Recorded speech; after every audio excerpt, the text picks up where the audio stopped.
Salut à tous, on se retrouve dans une vidéo concernant Alex De Castro et donc sa vidéo qu'il a fait sur Lewandowski et je vais donc y répondre. Alors avant de commencer, il faut bien comprendre qu'Alex De Castro c'est un gars que j'aime bien, je ne le connais pas personnellement, mais son contenu, j'en suis plutôt fan on va dire, parce que je suis carrément abonné, je regarde clairement toutes ses vidéos, j'aime beaucoup ce qu'il propose. Maintenant, j'ai vraiment pas apprécié la vidéo qu'il a fait sur Lewandowski ou en tout cas les arguments mis en avant dans sa vidéo et du coup je vais y répondre.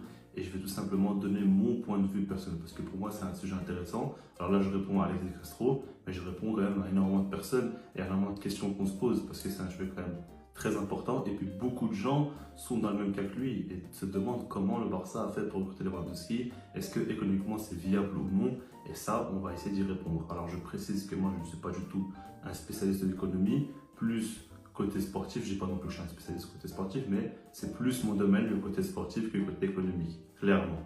Maintenant, je pense qu'au niveau du Barça, je suis quand même assez bien renseigné, donc je pourrais y répondre tout simplement. Alors, si vous avez pas vu la vidéo de Alex De Castro, n'hésitez pas directement à la voir, je vais mettre le lien en description, comme ça vous comprendrez un petit peu mieux.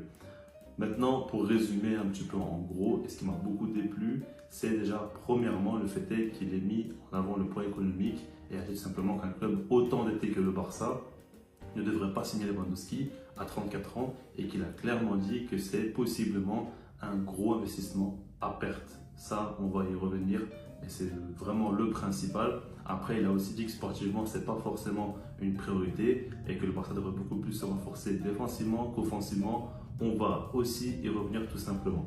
Alors déjà, pour comprendre ce qui se passe côté Barça, c'est compliqué. Il se passe quand même beaucoup de choses et je pense que si je vous fais un petit peu le point sur tout ce qui se passe économiquement, ça va prendre beaucoup de temps et ça va être très compliqué. On va surtout essayer d'attaquer plus ce qu'il y a de sérieux et ce qu'il y a de concret. Déjà, il nous dit tout simplement que c'est un investissement à perte. Alors, il nous fait comprendre que Lewandowski a 34 ans et du coup, soit il terminera son contrat et partira donc librement, soit le Barça va le vendre, mais quand même pour beaucoup moins d'argent.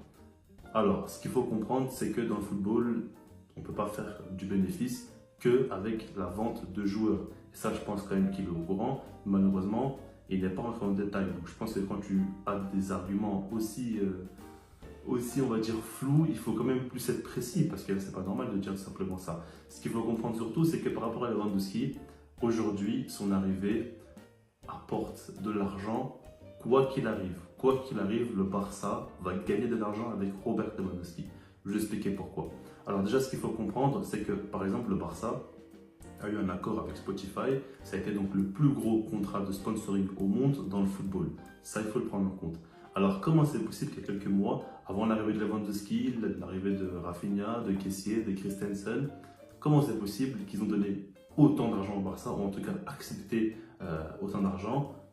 Maintenant, on va quand même commencer un petit peu à réfléchir, utiliser la tête, et c'est là qu'on va comprendre tout simplement que c'est parce que Laporta a apporté des garanties à Spotify et a fait comprendre que de grosses recrues vont arriver et que les choses vont changer au Barça, tout simplement. Ça, il faut le prendre en compte. Donc du coup, Lewandowski est un grand acteur de tout ça et c'est en grande partie grâce à lui que le Barça a su avoir autant d'argent dans un contrat de sponsoring. Ça, il faut bien le comprendre. En dehors de ça, Lewandowski, ça reste quand même un joueur que beaucoup de gens veulent voir jouer, même des supporters d'autres clubs vont vouloir voir Lewandowski au Barça. Donc du coup, les matchs vont être plus regardés. Aussi, au Camp Nou, plus de supporters vont venir. Lewandowski, ça fera quand même beaucoup d'engouement. Donc déjà, tu vends plus de billets, beaucoup plus de gens regardent. Donc, ça coïncide tout simplement avec donc, les droits TV. Parce que je vous expliquais en gros le procédé du Barça. Comme vous le savez, ils ont vendu donc, un certain pourcentage de droits TV à des entreprises. Beaucoup de gens vont se dire que c'est un manque à gagner, que c'est beaucoup d'argent que le Barça ne va pas toucher alors que ça fait partie de leurs revenus et c'est peut-être une bêtise. Maintenant, l'idée derrière ça, c'est de faire en sorte que les droits TV du Barça augmentent pour que le pourcentage affecte moins, le pourcentage de perte affecte moins. Et du coup, Lewandowski va venir, le montant de droits TV va augmenter, donc du coup, le pourcentage pris sera moins important que s'il restait au même niveau. Tout simplement, ça paraît quand même assez logique. Après, on peut prendre encore plein de choses en compte, comme par exemple le fait que Lewandowski va venir et va faire progresser les jeunes au Barça, que ce soit en termes de mentalité ou en termes de niveau sportif, en termes de professionnalisme ou en termes de conditions physiques, etc. Lewandowski est un exemple, l'un des meilleurs joueurs au monde aujourd'hui et certainement le ou l'un aussi des meilleurs en termes de préparation physique. Ça, on le sait. Des gars comme Ansu Fati, comme Pedri, comme Rafinha ou quoi, tous ces jeunes, il y en a encore plein au Barça, bien évidemment, vont beaucoup apprendre de Lewandowski. Je pense par exemple que Ansu Fati pourrait être le plus grand gagnant de ce deal parce que lui, il va beaucoup apprendre à ses côtés par rapport à la finition, pour marquer des buts, etc. Et puis par rapport à la préparation physique, comme c'est un joueur quand même très fragile, je pense que le fait est que Lewandowski soit là à l'entraînement à côté de lui, ça va beaucoup l'aider à encore mieux se préparer parce que Lewandowski est très pointu là-dessus. Donc du coup, il va faire changer le club de dimension.